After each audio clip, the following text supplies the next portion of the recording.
Well, this morning we highlight the Inland Northwest Community Foundation. You might not know them by name, but in some capacity you've benefited from their work they've done in our area for 35 years. And here with a closer look is Director of Gift Planning, P.J. Waters. Thanks for being with us this morning. I'm happy to be here. Glad you invited us. You guys have been operating in this area basically since Expo, but a lot of people may not be familiar with you. Just first off, give them a quick overview of how you impact our community.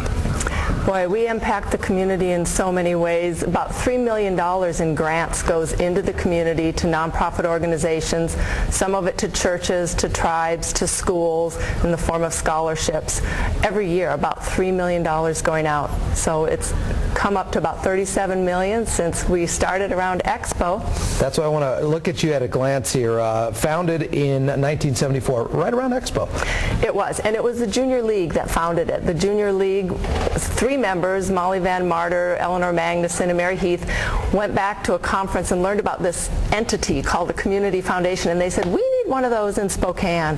And so they came back, they got Alan Toole, a well-known attorney, Scott Lukens, Neil Faustine. There were a number of people involved initially, and they formed a community foundation, donor-driven, by the people, for what the community needs. And impacts the people. It's now one of more than 700 community foundations in the United States?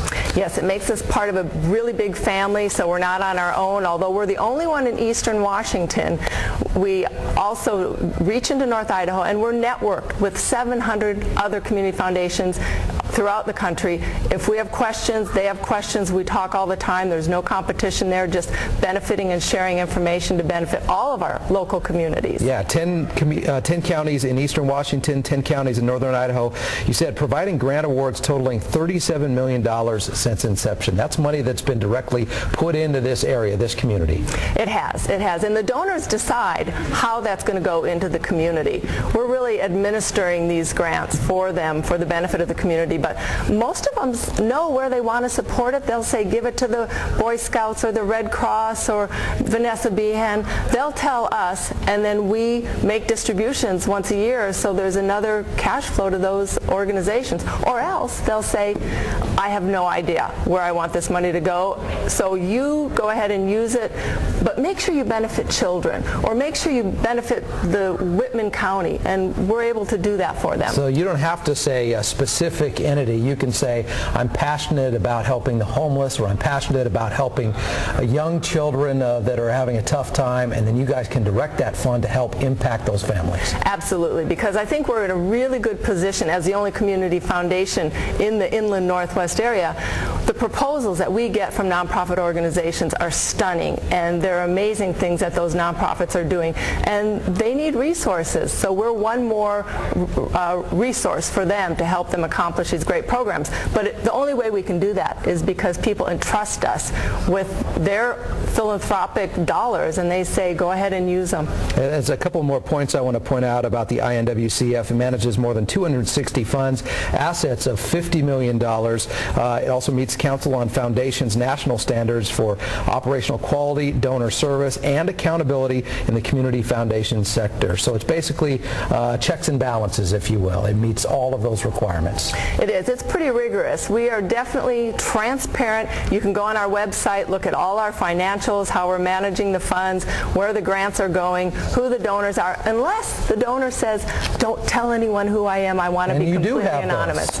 We do. We have one donor that makes massive gifts to his church, and he says, I don't want them to know who I am. I really want to do this just from my heart, and we're able to do that for them. They know the check comes from us, but we protect his confidentiality. I want to outline a quote from your website that I pulled. Your mission is to foster vibrant and sustainable communities here in the Inland Northwest. The quote says, here at Inland Northwest Community Foundation, we know that healthy communities don't happen by accident. They're the result of people who care, supporting causes that matter. Respond to that. You know, I want to focus on the word sustainable, because I don't think people realize how critically important that is to a community, especially in an economy like this. Whereas United Way is like the community's charitable checkbook, and money flows through to support good works all the time. We're like the community's savings and investment account. We are sustaining a fund that will keep giving over and over again to the nonprofits that are taking care of the needy and the children and those who really need that assistance. What if you have, let's just say, for instance, and I don't know this answer, but last winter with the storms and the Red Cross out and about helping so many families, is that an instance where you can take some of the donations you've received and put them to work to help the people directly? We can. We can help. In a situation like that, we have one grant program that is for unforeseen emergencies, and we're not talking about bad budgeting there. Right. But if a nonprofit finds that they have a need for, a couple $1,000s, we set aside a little bit, so they have to come to us. We're not usually going out and knowing all of what they need. There are 800 nonprofits in Spokane County. So they come to us.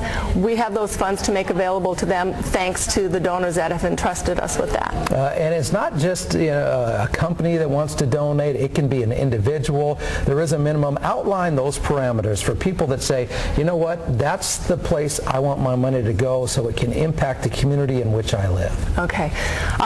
Our largest donor was from North Idaho, gave close to $12 million because the money was raised there by her father and her family. She said, it needs to stay here. I can't take it with me. And then we have Washington Trust Bank. They could have their private foundation, but they're smart enough to know that they really want to let us do the work for them because we know where the money can be best spent, and we can partner with them in that. And then we have families. There are three brothers, the Miller brothers. They each have children. They wanted to teach philanthropy to their children. So they started what we call an ACORN fund, $1,000 a year for 5 years. They're building a permanent fund that will benefit the community forever, in perpetuity, for generations and generations, and their children will be able to see that. So $5,000, you can start a fund, and you can do it in steps of $1,000 a year. And I want to look at this information because obviously the economy is very tough. So getting the returns on the money and then getting that money implemented in the community. We have some numbers for our viewers right now. Kind of outline your return compared to the custom benchmark and the difference. I know you have up until June numbers. We've been really doing well, and we're happy with that because this economy has not been pretty, and we were down about 19%, and then when our fiscal year ended in June, we were able to look back in the last quarter of March through June of 2009, we had more than 10% return, and from January through June it was about 4%. So in those quarters we surpassed our benchmarks in terms of recovering. So we compare ourselves to see what we're doing, and we have the support of over 1,000 analysts, over 100 analysts. Feels like 1,000. Yeah. They're that good. Feels like you have a good support system. Yeah, over 100 that are watching the market and tell us when we need to make a readjustment, which we have done. So, the guesswork is gone, and people can feel real comfortable that there's really not a better resource for managing those investments for the long term. It's effectively maximizing the donation dollar there. Absolutely. You had a story, a tangible story that you shared with me before we came on the air here about how one donation was put to good use involving the Y. Yes, Lucille Hudson. She was a distant cousin of Lana Turner's and actually looked quite a bit like her, but she was the first female supervisor of the telephone operators in Spokane. She was a professional woman before her time. She was married. She had no children. She amassed a couple $1 million, and at the end of her life just didn't have time to spend it, so she left it to the community. And what she cared about were two things. She set up a scholarship, which is, serves students in 9 counties, but she also said, I'm always worried that kids are going to get hurt when they're out playing in the fields. Mm-hmm. They need safe places to play. So she set aside some money for us to put into a fund to help support play fields and facilities for students. And we were able to give the Y a $50,000 grant in her name after she was gone. We know she's smiling down on us, though. Absolutely. A prime example of the work that you do. The Inland Northwest Community Foundation is the name. PJ Waters, thanks so much for being our guest this morning. We appreciate it. Appreciate the work you do here in the community. Thanks, John. I appreciate being here. All right. It's good to have you.